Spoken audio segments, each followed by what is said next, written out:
May 2018, DICE reveals their long-awaited return to the series' roots of World War II with Battlefield 5, with one of the strangest and most poorly received trailers in the history of the franchise. In this video, I wanted to discuss the wasted potential of DICE's World War II shooter.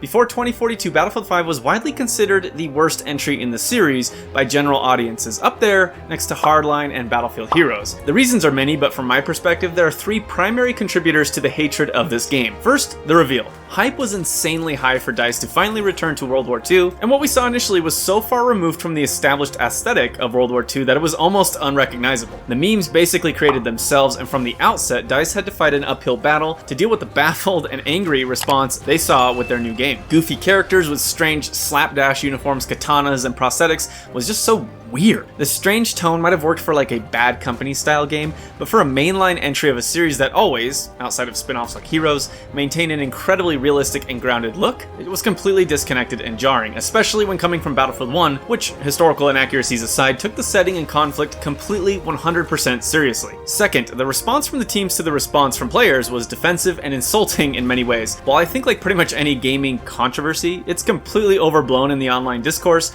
DICE still mishandled badly their PR and responses to the players. Their responses were arrogant and condescending, which is always a good way to treat your fans, right? This further cemented the hatred of Battlefield 5 before it was even released. Third, the live service model. The announcement of a live service model completely soured many players on the game, as it was apparent that DICE was chasing trends, and EA as usual seemed only interested in squeezing all the value they could from the players. While the idea of free content, especially maps, was appealing, there was this same dirty feeling of Battlefield following the Fortnite money, and this model presented more problems that I'll address in a bit.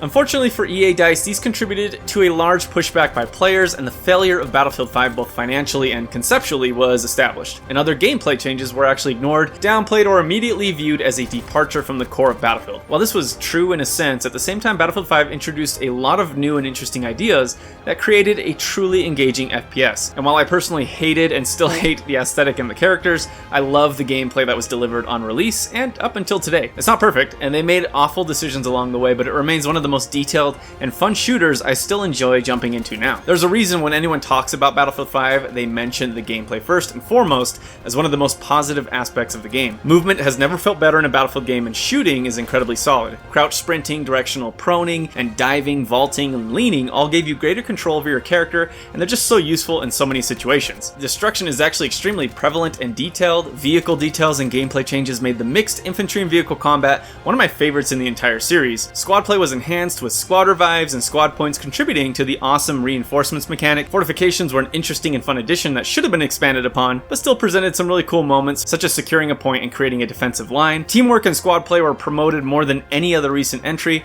and the list goes on and on. In summary, Battlefield 5 has an incredibly solid foundation of gameplay systems and elements on which to build fantastic content, and we saw this with the Pacific DLC. A more grounded aesthetic was embraced, the map quality increased tenfold, and the content overall was just so detailed and polished that it created some really genuine Battlefield experiences. Now, I can't really talk about the solid foundation of this game without mentioning some huge issues, such as the absolutely out of control hacking on PC and stupid time to kill changes that were reverted and then reverted again, but even with these issues, I still really love jumping back in. With such a foundation of gameplay systems, not perfect certainly, but solid, those who were enjoying the game waited eagerly for new content, and this is again where DICE completely shot themselves in the foot and contributed to the early dislike of Battlefield 5. In addition to the strange aesthetic, they, in my opinion stupidly, decided to focus on the untold stories of World War II, with early and lesser known battles being the focus initially, with a plan to progress the war through the live service model. So while the early conflicts of the war were covered, it would be a while until we saw the truly iconic battles that any fan of World War II games would expect to see. Battle of the Bulge, Normandy, Stalingrad, Midway, you know, the big ones. Sure, it was cool to see lesser known battles, but without any iconic ones, players were just confused at how you could make a World War II game without including any of them. The failure of Battlefield 5 financially meant that resources were diverted and the live service model flailed. While it did deliver more than, say, 2042,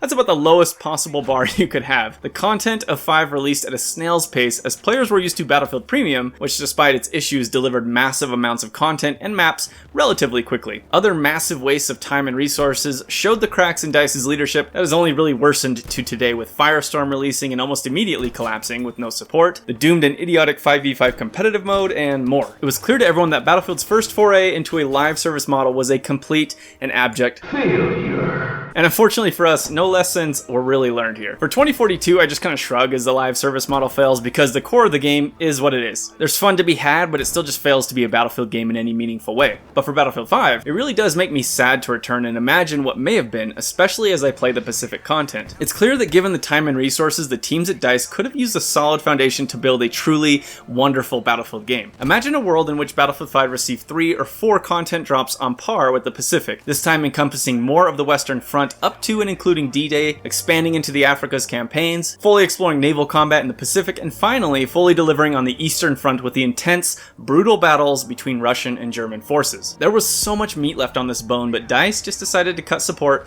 and toss it in the trash to focus on 2042. It's just a damn shame overall, and even today I wish they could revisit Battlefield 5 and explore additional content for it. The Eastern Front would especially be interesting to me because on the few snow maps that Battlefield 5 does have, it has some absolutely beautiful visual effects that highlight this unique warfront. And given that Battlefield 5 is more popular than 2042, I honestly think if they released a paid expansion for it even today, with a massive amount of new content, including more iconic battles, with the beauty of 5's audio and visual design, players would buy it and flock back to it. I know I certainly would if the quality justified it. Battlefield 5 is a truly beautiful and incredible sounding game. Seriously, the audio design is top tier, even among other Battlefield games. And while it's fun to play, it's hard to shake that feeling that it's just kind of a hollow shell of what it really could have become. Given the time and attention to embrace the atmosphere of Battlefield 1, treat the source material with authenticity and seriousness, and provide players with the iconic and engaging experiences of World War II, and DICE could have had one of the best FPS games ever made on their hands. That's it. Thanks for watching. I hope you enjoyed the video. If you did, leave a like and subscribe for more. Let me know in the comments your thoughts on Battlefield 5. Do you think it had wasted potential,